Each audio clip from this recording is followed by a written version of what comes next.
Historia de las drogas. La creación de una conciencia sobre el problema. La cruzada en su génesis. Muchas veces nace la enfermedad del mismo remedio. Gracián, Máximas, 123. Sinopsis.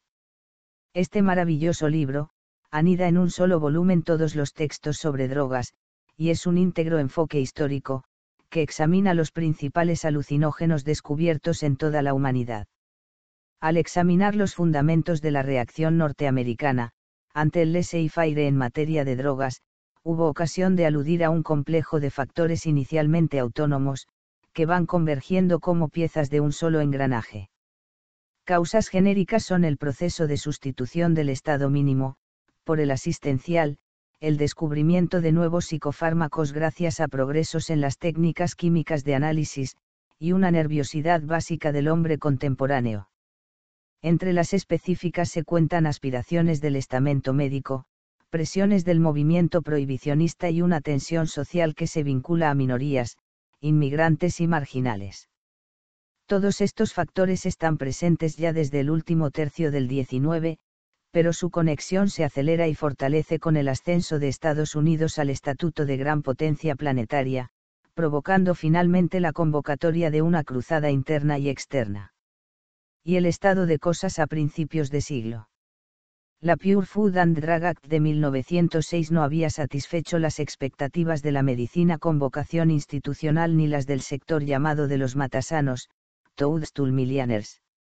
Apoyada sobre el principio de la información veraz, exigía detallar con toda exactitud la composición de cada fármaco, y aunque eso beneficiaba indudablemente al público no dejaba de perjudicar los intereses de muchos fabricantes. Al mismo tiempo, irritaba a la parte de los prohibicionistas que atendía a drogas distintas del alcohol, atribuyendo también a otros psicofármacos poderes intrínsecos de engaño. Mientras no se complementara con normas restrictivas quedaba indecisa la guerra entre hipocráticos y matasanos en el terreno crucial, que era el control de las sustancias con influencia sobre el ánimo. En efecto, la situación allí, como en Europa, partía de tres zonas de influencia, correspondientes a las tres ramas profesionales en juego, que eran fabricantes, boticarios y médicos. Comprar morfina, heroína o cocaína en bruto planteaba dificultades idénticas a obtener hoy heteroalcohol puro por litros o hectolitros, pues esos alcaloides salían de los laboratorios ya empaquetados hacia las farmacias, y para obtenerlos sin la dosificación habitual, en viales, cápsulas, sobres, sellos, etc., resultaba preciso acudir físicamente al lugar donde se prepararán. Algunos fabricantes ofrecían enviarlos por correo, evitando la mediación de detallistas, pero estaban entonces obligados a correr con los inconvenientes de un mal nombre, porque los boticarios respondían al intento de esquivar su intervención recomendando a la clientela que solo confiara en marcas respetables. Por otra parte, la mayoría de los productos nunca vio en las farmacias y droguerías un competidor, pues gracias a ellas llegaban al público en dosis mínimas sustancias que al peso, como acontecía con los herbolarios tradicionales, disfrutarían de un régimen económico totalmente distinto. Por su parte, los herboristas seguían vendiendo muy baratas drogas como cáñamo, adormidera, solanáceas, datura, peyote e incluso opio casero. Sin embargo, los médicos se sentían indefensos ante el intrusismo. Su condición económica era muchas veces modesta, debido a que el escaso rigor aparejado a los requisitos de titulación desembocaba en gran número de practicantes, evitarlo dependía de una carrera larga, que excluyese a quienes quisieran o necesitaran ganarse pronto la vida. Tan urgente o más que ello resultaba establecer una influencia sobre las otras dos ramas profesionales del estamento. Como vieron con claridad los fundadores de la Asociación Médica Americana, esto último dependía de poder determinar los medicamentos admisibles, y de decidir a qué personas se administrarían. Algo tan natural para un contemporáneo había sido impensable en el pasado, y todavía entonces seguía siendo una simple esperanza. Para que esa esperanza se convirtiese en realidad era preciso aceptar las premisas de una medicina estatalizada, renunciando a parte de su antigua independencia. Algunos temían que a toda su independencia, e incluso así sería necesario lograr apoyos adicionales, tanto dentro como fuera del gremio terapéutico. 1. El compromiso de principio. Dentro no era fácil, porque la facultad de resolver sobre los medicamentos admisibles e inadmisibles afectaba a las prerrogativas de los fabricantes de drogas, y promoverá disputas durante más de una década. En cuanto a los farmacéuticos, la coincidencia a nivel de principios hipocráticos era más aparente que real. A principios de siglo, la Asociación Médica Americana apenas agrupaba al 30% de los profesionales, y la Asociación Farmacéutica se oponía de plano a toda colaboración mientras los médicos pudieran registrarse como boticarios y hacer de sus consultas auténticos despachos de fármacos, estableciendo una relación directa con los fabricantes de materias primas. Puesto que renunciar a ello representaba un lucro cesante muy considerable, al que muchos médicos se negaban, los contactos entre una y otra asociación atravesarán un periodo de recelos internos. Al nivel de declaraciones programáticas había una perfecta complementariedad, no solo porque doctores y boticarios luchaban unidos como científicos contra el sector informal de terapeutas, sino porque el fundamento de ambas asociaciones para exigir una situación de monopolio era la salud pública. Semejante bien exigía personas capaces de controlar la producción de medicinas fiables, no menos que personas capaces de administrarlas con pericia en cada caso concreto. Sin embargo, veremos que a la hora de fijar un régimen para la dispensación de psicofármacos el acuerdo se rompe aquí y allá. Por lo que respecta a los apoyos extragremiales, ninguno podía compararse en fuerza al movimiento prohibicionista. Dividido durante el siglo XIX en multitud de sectas no siempre coordinadas al nivel de la acción, puede decirse que a partir de 1900 esta actitud accede a su plena autoconciencia. La meta es ilegalizar todo apetito antinatural, y por apetito antinatural se entiende la ebriedad en cualquiera de sus formas. Si preocupan más el alcohol y el tabaco es porque los usa mucha más gente, no porque las otras sustancias con acción eufórica sobre el ánimo merezcan cosa distinta de una reprobación incondicional, salvo el café y el té, que algunas ligas femeninas condenan también. Todos los vehículos de ebriedad conocidos entonces constituyen signos de depravación criminal. En este sentido, es muy importante tener presente que el propio rigor del credo prohibicionista le vedaba perspectivas de un triunfo práctico, entre otras cosas porque su formulación ingenua no solo tropezaba con el consumidor de drogas, sino con la clase médica en su conjunto. Algunos médicos habían contribuido ya a despertar la alarma de los fundamentalistas ante ciertos alcaloides, pero mientras no hubo un verdadero entendimiento entre los líderes de la tendencia institucional, encarnada por los colegios de medicina y farmacia, y los líderes del prohibicionismo faltaron las condiciones mínimas para producir cambios legislativos. Las condiciones del pacto fueron simples. Los doctores y boticarios podrían seguir recetando bebidas alcohólicas como parte de sus tratamientos profesionales en caso de establecerse una ley seca, y obtendrían un sistema de rigurosa exclusiva para cocaína, opiáceos y cualquier otra droga merecedora, a su juicio, de control. A cambio de ello, la Asociación Médica y la Asociación Farmacéutica apoyarían los postulados básicos del Prohibition Party, planteando el consumo de psicofármacos como una epidemia súbita y virulenta, extraña a las esencias americanas, y se inaval rápidamente con las adecuadas medidas de fuerza.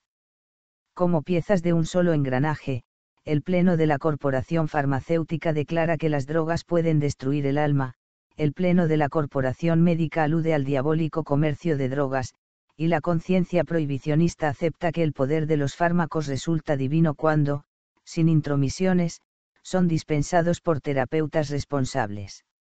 Junto a este cuadro de aspiraciones y pactos es preciso seguir tomando en consideración los prejuicios que vinculan ciertas minorías sociales y raciales con una u otra droga, dentro de un esquema circular de razonamiento.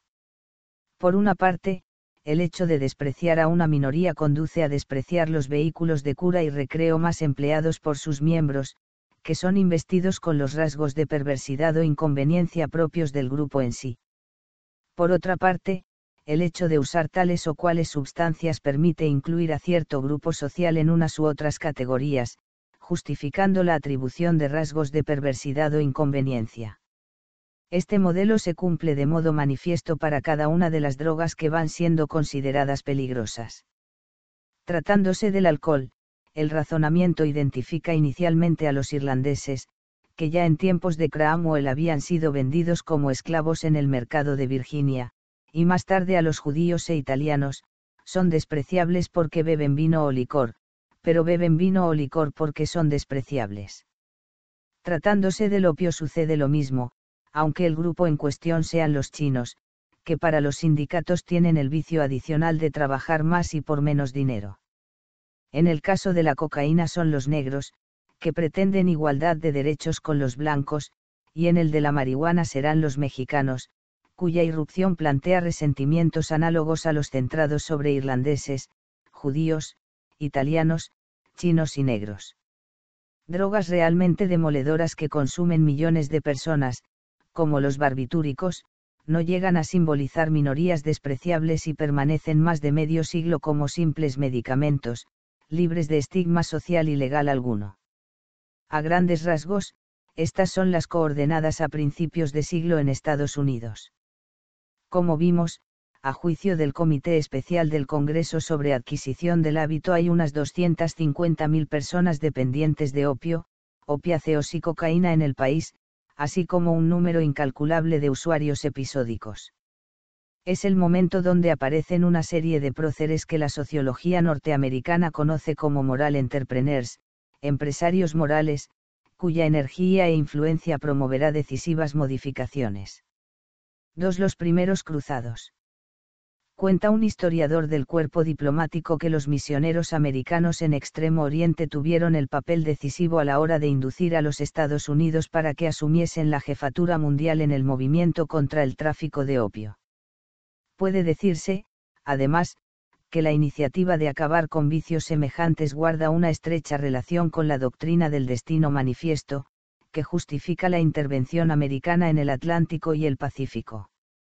Las metas políticas y comerciales se ligan inextricablemente con pretensiones misioneras en la obra Nuestro País del reverendo J. Strong, que vende 170.000 ejemplares, una cifra descomunal por entonces, y contribuye a apuntalar la ya circulante doctrina del destino manifiesto desde metas netamente WASP. Strong era uno de los líderes de la American Evangelical Alliance y de la American Home Missionary, dos organizaciones de alcance nacional y resuelta orientación prohibicionista. Pocos años más tarde, cuando el asesinato de McKinley convierta en presidente al vicepresidente Roosevelt, el libro de Strong, unido a los del almirante Amahan y el jurista J.W. Burgess, servirá para establecer lo que vino en llamarse corolario Roosevelt a la doctrina Monroe, que en la práctica significaba arrogarse el derecho a intervenir militarmente en América Latina y en todo el Pacífico cuando así lo recomendara una debilidad de las instituciones. La combinación de metas imperiales y misionales que caracteriza al reformismo americano de la época, tiene uno de sus focos de irradiación en el International Reform Bureau. Dirigido por el reverendo W. S. Crafts, este organismo publica en 1900 un libro de curioso y largo título, Bebidas y drogas intoxicantes, en todos los lugares y tiempos. Estudio actualizado sobre la incontinencia en todas las tierras y tiempos, basado sobre una recopilación de testimonios provenientes de 100 misioneros y exploradores. Ese mismo año el reverendo Crafts ha pronunciado un discurso ante la Conferencia Ecuménica para Misiones, donde declara: no se han hecho preparativos para una celebración cristiana de los 19 siglos transcurridos. Ningún acto podría ser más adecuado al momento que la adopción, mediante una acción conjunta de las grandes naciones, de la nueva política civilizadora donde es pionera Gran Bretaña, una política de prohibición para las razas aborígenes, en interés del comercio tanto como de la conciencia. Nuestro objetivo, concebido más profundamente, es crear un medio más favorable para las razas pueriles que las naciones civilizadas están intentando civilizar y cristianizar. Alto funcionario público y clérigo, Crafts expresa con total nitidez los conceptos en juego. Inextricablemente fundidas, razones morales y comerciales aconsejan a las potencias una política de prohibición para las razas pueriles, child races, política que culminará las celebraciones acordes con 20 siglos de historia cristiana. usando a Inglaterra como guía, pues ahora, cuando los chinos han vuelto a cultivar opio, no quiere forzar su importación, sino prohibir la exportación de China a otros países. Las naciones occidentales deben imponer su cultura y su fe a todas las otras. Fundamentalmente, se trata de una empresa cristiana que, subsidiariamente, promete ser una empresa rentable. 1. La situación en Filipinas. Pero resulta curioso, y por lo general poco conocido, que la iniciativa americana con respecto al opio se encuentre directamente ligada al propósito de intervenir en el mercado chino. La guerra con España, que marca el comienzo de la expansión imperial americana, se inicia en 1898, y con el modesto saldo de 341 muertos otorga a los vencedores Puerto Rico, Guam, Filipinas y el control absoluto sobre Cuba. Al principio, los filipinos vieron en los americanos un aliado para conseguir su independencia.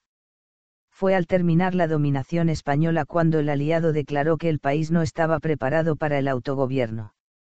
Comenzó entonces una guerra más dura y larga, concluida en 1902, que solo pudo ganarse sobornando a la oligarquía local. Los mandos norteamericanos administran un cuerpo de ejército compuesto por 125.000 hombres, y se comportan con inusitada crueldad. Es un testimonio elocuente de ello la proporción de muertos y heridos filipinos. Si en las guerras suele haber uno de los primeros por 5 de los segundos, aquí sucede lo inverso. Entre los nativos hay 14.643 muertos, y solo 3.297 heridos.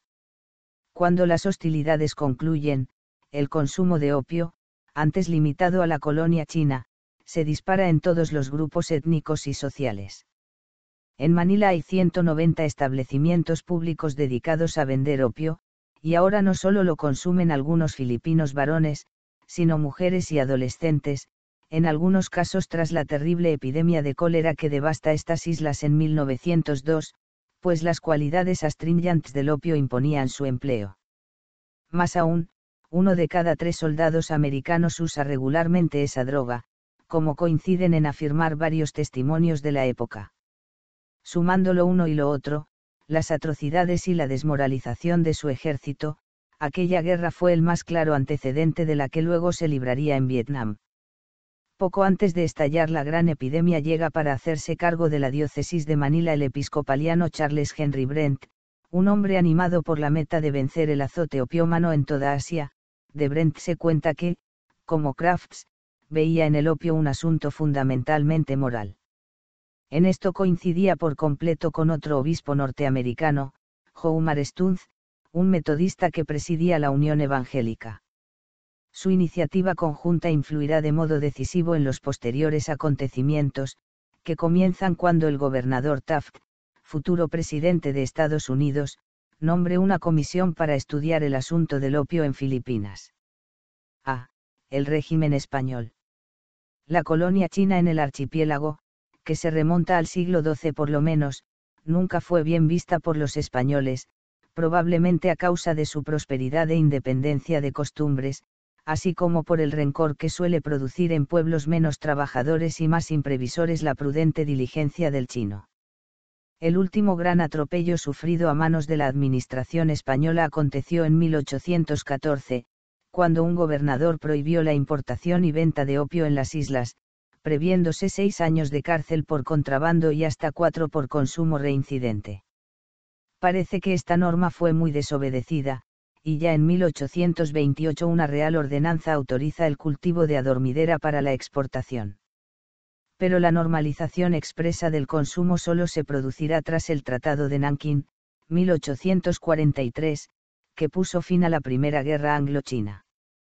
Ese mismo año una comisión oficial consulta al principal sinólogo español de la época, el viajero Sinibaldo de Mas, y este responde que por propia experiencia, los chinos fumadores de opio trabajan tanto o más que los abstemios. Con estos argumentos, la comisión aconsejó la legalización bajo un régimen de estanco, aduciendo en concreto que 1. No se conocía a ciencia cierta que el opio causase daño físico y, en cualquier caso, no superaría al causado por tabaco y alcohol. 2. La prohibición no sería respetada por la población china, y solo daría lugar a un aumento de los delitos, y más gastos en justicia y policía. La experiencia demostraba que el contrabando era imposible de evitar en un archipiélago con más de 7.000 islas.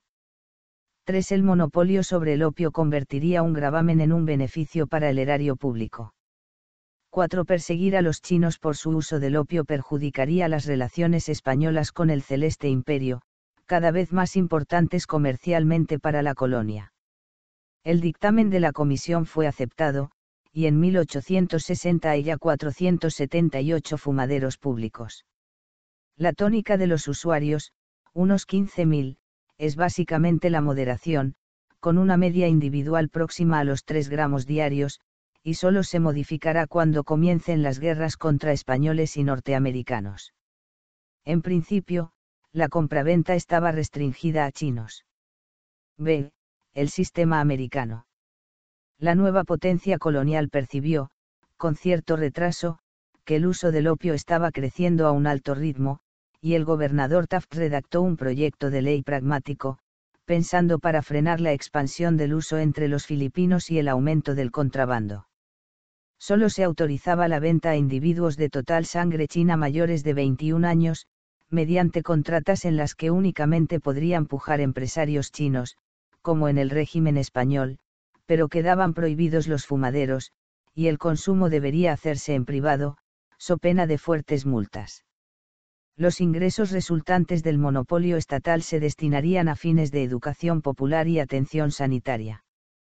Presentado por J. Smith, delegado de Instrucción Pública en Filipinas, el proyecto iba a ser remitido al Congreso cuando, en palabras del reverendo Crafts, resultó electrocutado por el rayo presidencial.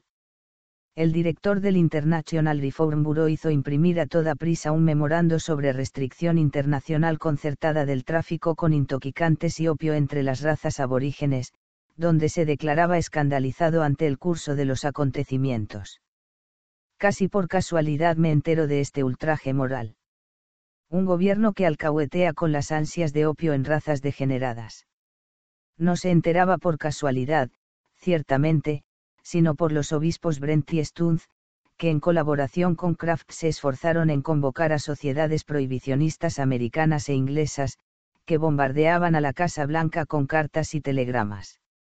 Brent cruzó misivas interesadas con Theodore Roosevelt, entre las cuales una donde decía que el opio nunca será nutritivo, señor presidente, mientras el alcohol tiene un alto nivel de calorías. Pero ahora el asunto resultaba amenazador para el primer mandatario, pues había en Estados Unidos, según Stunz, un electorado no inferior a 30 millones opuesto inalterablemente al principio fundamental de ese proyecto. Su respuesta fue un telegrama al secretario de Guerra, Eli Hurut, al gobernador en Filipinas, retenga proyecto de ley sobre monopolio opio, investigación adicional. Muchas protestas. La investigación adicional será un debate entre Taft y sus colaboradores laicos, por una parte, y Brent y Stunz por la otra. Estos afirmaban que los usuarios de opio deberían ser privados del derecho al voto y al cargo público, pues quien usa incluso una pequeña cantidad deviene tan absolutamente dependiente de la droga como si la usase en exceso. Sus adversarios en el debate negaban este punto, alegaban desconocimiento de los hechos, tanto clínicos como históricos, empezando por el éxito del sistema español, y afirmaban que cualquier prohibición fomentaría contrabando y corrompería a las fuerzas del orden, ya enfrentadas a enormes tentaciones. Stunz repuso que acababa de recoger en Manila 7.000 firmas de chinos opuestos a la legalización. Tras examinar los pliegos, Taft apuntó que era imposible verificar la identidad de los firmantes, ya que entre ellos aparecían numerosas repeticiones, así como el nombre de un general chino fallecido 3 siglos atrás. Stunz repuso, indignado, que muchos americanos llevan orgullosos el nombre de George Washington, y muchos el mismo apellido. Taft añadió entonces que varios chinos encargados de recoger firmas tenían intereses en la importación de opio, y Stunz opuso que solo 5 entre ellos, de un total de 200, colaboraban en la campaña contra el opio. Era absurdo negar el sólido buen sentido de la masa de los chinos de Manila. Luego veremos hasta qué punto la masa de los chinos de Manila estaba conforme con prescindir del opio. Sí es cierto que un grupo de comerciantes chinos contrató a un abogado americano para que lo representase en la lucha contra el proyecto de ley. En su testimonio ante la comisión, este abogado admitió que los clientes preferían la prohibición al sistema de contratas, porque puede ser burlada con más facilidad. Sin embargo, Taft vio que arriesgaba imagen ante la opinión pública americana y cedió de una forma política, proponiendo aplazar la legislación para Filipinas hasta que un comité presidido por Brent investigara el estatus legal del opio en otros países de Extremo Oriente. Aunque el resultado de la investigación no abonase sus puntos de vista, Brent propuso a Roosevelt un sistema colonial que mejore el británico y evite el trasnochado estilo laissez-faire de los franceses. En palabras llanas, una ley que prohibiera todo uso no médico del opio a partir de 1908. Para preparar a la población se expidieron entre 1906 y 1907 unos 12.700 carnets de opiómano a otros tantos individuos, y a cada sujeto se le ofreció tratamiento gratuito. Uno de los tratamientos favoritos era la heroína, sola o combinada con otros ingredientes, en la famosa píldora antiopio. Sin embargo, de los 12.700 entrevistados apenas media docena mostraron interés en cambiar de hábito. Cuando la prohibición entró en vigor, muchos acudieron a dispensarios y hospitales que no estaban preparados para esa avalancha.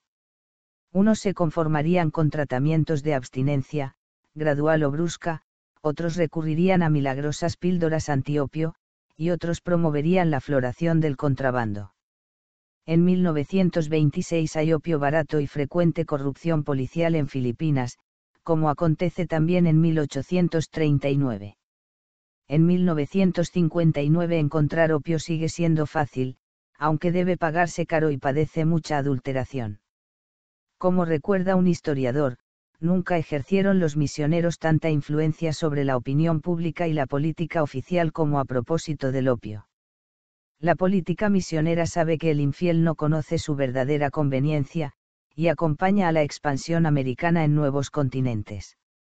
Una cruzada planetaria por la salud mental y moral será en lo sucesivo el emblema de su penetración en el mundo. Grecia exportó filosofía, Roma derecho, los Estados Unidos exportarán salud. Dos pasos conducentes a la reunión en Shanghái. Es el momento oportuno para preguntarse qué acontecía entre China y Estados Unidos por esos años.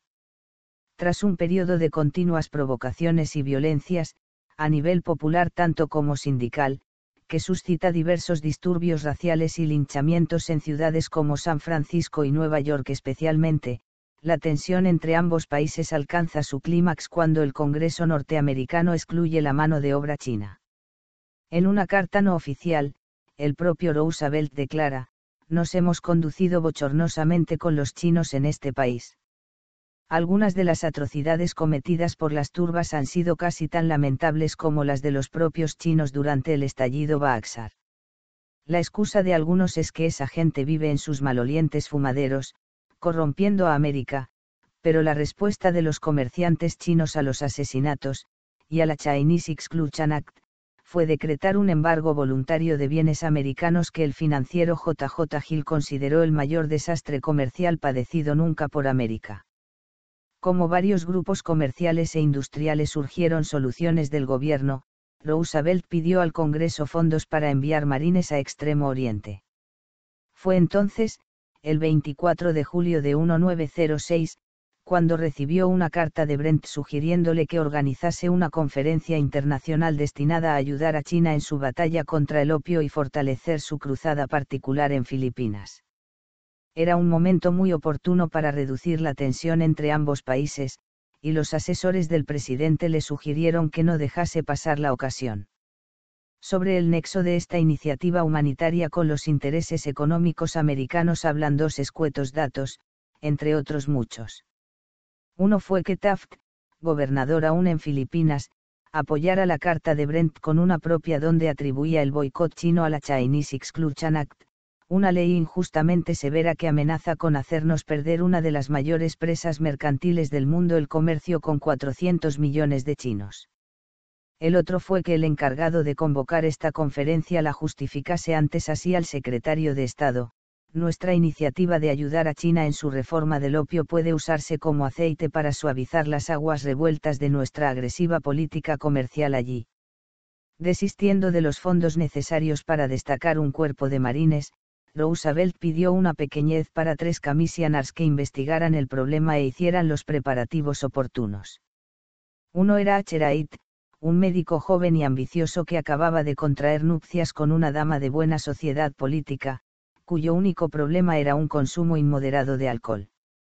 El otro comisionado era C. C. Tenney, otro misionero en China, y el tercero, presidente de la comisión, fue el propio C. H. Brent. Una vez más, los clérigos se encontraban en franca mayoría. Tan pronto como obtuvo su nombramiento, el fogoso Wright obtuvo una audiencia del Congreso y planteó la necesidad de tener una legislación represiva nacional para salvar la cara en la conferencia de Shanghái. No en vano llegaría a ser considerado el padre de las leyes americanas sobre estupefacientes. Con la intención de salvar la cara ante una reunión convocada en realidad por el obispo Brent, el reverendo Crafts, el misionero Tenney y joven abogado con grandes ambiciones políticas, comienza a plantearse una ley federal sobre el opio. Con la promesa del Congreso de estudiar benévolamente el problema, que en principio desbordaba por completo su competencia y requería una enmienda a la Constitución, tarea titánica en términos administrativos, los 3 representantes norteamericanos se trasladaron a Shanghái para reunirse con sus invitados. Lo que llevaban en cartera como delegación era básicamente la propuesta de Brent: prohibir todo uso no médico del opio. Por lo que respecta a la conferencia, de los 13 países que finalmente aceptaron acudir no compareció Turquía, y Persia envió a un mercader, de opio, no diplomático. Las demás delegaciones mostraron un educado pero distante interés por las propuestas. Los delegados europeos no lograban entender que el más antiguo y extendido remedio para tantas afecciones fuese maligno e inmoral si no se empleaba en casos especialísimos, durante breve tiempo y por orden de un médico. Cuando el representante alemán propuso que los Estados Unidos tomasen las oportunas medidas domésticas, si el país lo consideraba oportuno, Wright expuso lo que sigue siendo el lema americano, que solo un control mundial defendería a Estados Unidos de la invasión. Sus intervenciones fueron muy vehementes, y acabó insistiendo en que si se aceptaban las propuestas presentadas por su delegación, los gastos del servicio de aduanas de los países que firmasen el acuerdo se reducirían notablemente, pues necesitaremos menos agentes para proteger a cada país del contrabando.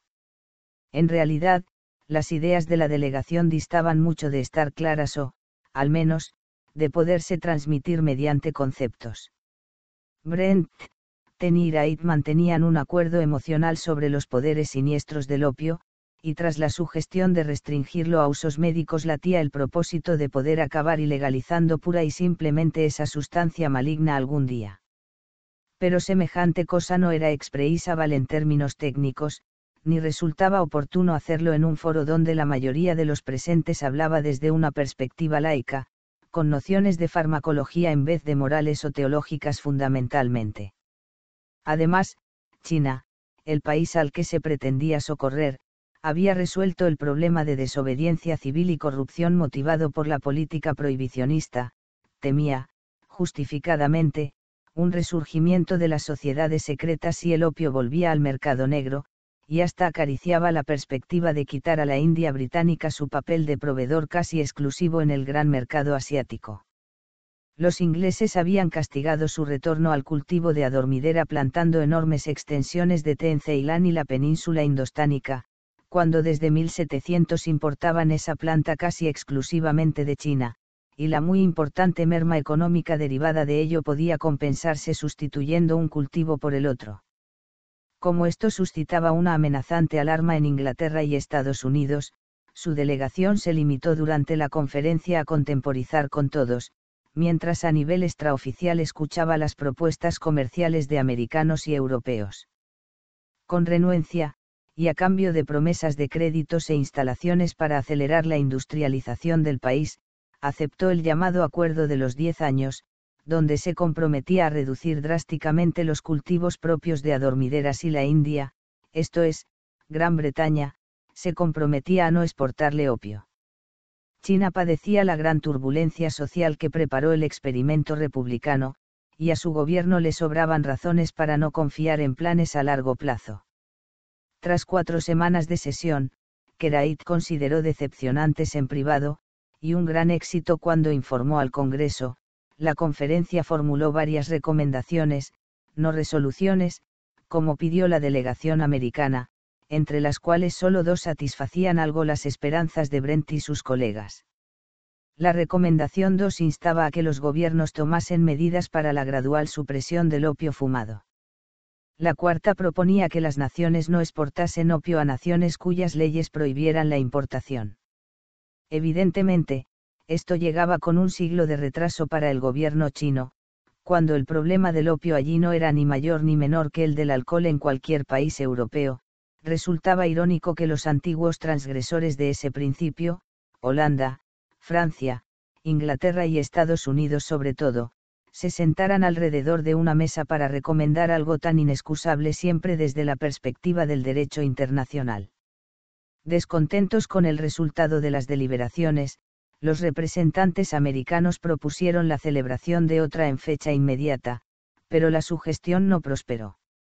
Fue un factor influyente en ello el absoluto desinterés mostrado por Francia y Alemania, la falta de entusiasmo de Inglaterra y que el mayor productor en aquellos años, Turquía, prometiera formalmente no asistir en lo sucesivo a reuniones con misioneros para hablar de economía y farmacia. En cuanto a Persia, que por entonces se acercaba a la India como potencia exportadora, el hecho de enviar a un traficante de opio como único delegado fue tomado muy a mal por algunos. Aunque los otros participantes hubieran aceptado volver a reunirse, la delegación norteamericana se negaba de plano a invitar de nuevo al país en condiciones semejantes. 3 preparativos para una legislación federal represiva. A pesar del revés sufrido en esta primera experiencia, la causa de Brent ganó nuevo impulso al acceder a la presidencia americana W. H. Taft, un amigo personal suyo, que decidió respaldar la incansable actividad de Wright. Sin perjuicio de seguir esforzándose por lograr una nueva reunión internacional, este trataba de conseguir una ley federal contra el opio, y creía haber encontrado un modo de sortear la Constitución usando las prerrogativas tributarias de Washington. Lo primero a tales fines era conseguir un sponsor en el Congreso, y para ello buscó un diputado sensible a una legislación que preservase o recobrase la moralidad. En ese momento nadie parecía más indicado que J. R. Mann, a cuyos desvelos por combatir la prostitución, el proxenetismo y actividades afines se debe la retorcida Ley Mann, textualmente Ley sobre tráfico de esclava blanca, una norma de rango federal que prohibía y prohíbe trasladar de uno a otro estado a mujeres con fines vinculados a la lubricidad. Mann no fue capaz de percibir el inteligente camino fiscal de Wright y presentó en 1908 un proyecto basado sobre la regulación del comercio interestatal. La acción combinada del Ministerio de Agricultura, los fabricantes de drogas y los farmacéuticos derrotó rápidamente su iniciativa. 2 años más tarde un diputado por Vermont, de Foster, presentó al Congreso un nuevo proyecto, pensando para prohibir todo tráfico y uso no estrictamente médico de opiáceos, cocaína, hidrato de cloral y cannabis, por mínimas que fuesen las cantidades. Según el borrador, las violaciones se castigarían con no menos de 1 año de cárcel y no más de 5, cosa que implicaba quintuplicar las penas previstas por la Pure Food and Drug Act para adulteradores. Aunque prohibía precisamente el uso no terapéutico de tales sustancias, el Foster Bill iba apoyado por un informe de Wright, donde se presentaba a médicos, farmacéuticos y personal de enfermería como gente poco de fiar, básicamente inescrupulosa, y se aducían estadísticas, sin duda ciertas, estableciendo que el consumo de estupefacientes, narcotics, era de 8 a 10 veces mayor entre estas personas que en otras profesiones. En cuanto a la cocaína, que todavía no había sido clasificada como narcótico, Wright aseguró, sin pecar de originalidad, que estaba demostrada su conexión directa con el delito de violación de blancas por los negros del sur, y con la trata de blancas, era la primera vez que Wright mencionaba esta droga en sus escritos y alocuciones, pero Foster y otros congresistas pensaban que traer a colación un cliché tan operativo en el sur serviría para convencer a los diputados demócratas de esos estados tan reacios siempre a aceptar intrusiones del poder federal. Lo más interesante del informe de Wright, con todo, eran las últimas líneas, donde reconocía indirectamente el verdadero estado de cosas. La meta del proyecto de ley es traer todo el tráfico y el abuso de drogas a la luz del día, y crear con ello una opinión pública contra su empleo. Efectivamente, estaba claro desde el principio que la opinión mayoritaria no era consciente del mal, y que por eso mismo no se sentía realmente inclinada a aniquilarlo. Se trataba, como en Shanghái, de crear una opinión pública. El usuario de narcóticos era presentado como una amenaza antiamericana análoga a comunistas y anarquistas, con rasgos de ruindad afines a los delincuentes sexuales y matices de cáncer racial. Una vez más, aparecía en circulación, ahora promocionado en el seno del legislativo, un sujeto capaz de compendiar toda la basura de una sociedad. Gracias a él las buenas gentes podrían sentirse unidas en la piadosa tarea de descontaminar su propio ser liquidando la vida de otro. Nuevamente, la preferencia por algún fármaco significaba unirse al elenco de los fármacos elegidos para el sacrificio ritual reparador. Sin embargo, la iniciativa volvió a tropezar con dificultades. 1. El debate sobre el proyecto Foster. Como las gestiones de Wright habían logrado convocar una nueva conferencia internacional sobre el opio, que se celebraría en La Haya a mediados de 1912, el presidente Taft se dirigió personalmente al Congreso con un mensaje especial, redactado en buena medida por el propio Wright, donde declaraba que la iniciativa de Foster era una necesidad apremiante. A consecuencia de ello, el segundo periodo de sesiones del 61 Congreso, celebrado el 31 a 5, 1910, fue un día de singular actividad. Ante el Comité de Modos y Medios de la Cámara Baja, reunido en trámite de audiencia, se sucedieron intervenciones no siempre alejadas de lo hilarante. El señor Best, fiduciario de intereses farmacéuticos, se quejó de que el proyecto presentado era demasiado complejo, de ejecución engorrosa y erróneo en algunos aspectos, pues incluía como droga formadora de hábito al cáñamo y sus derivados. A título de conclusión, pidió una ley que no impusiera demasiados líos al comercio. Intervino luego el diputado F. B. Harrison, proponiendo que se incluyeran en el proyecto la Coca-Cola, la Pepsi-Cola y todas esas cosas que se venden a los negros en el sur. El señor Buttel repuso que una ley severa crearía contrabandistas y no resolvería el problema de la habituación. Harrison disintió, alegando que si hubiese menos venta habría menos consumidores y menos campo para los contrabandistas. Buttel repuso que los consumidores de analgésicos y estimulantes no se modificarían por medidas legales, tal como los enfermos del corazón no se modificarían estableciendo controles sobre la digitalina, y que restringir el mercado abierto crearía sin duda un mercado negro. Harrison insistió en su punto de vista. Cortando este diálogo de sordos, el presidente de la Cámara, S. Payne, opinó que una ley severa disuadirá a los boticarios a la hora de vender ese tipo de cosas.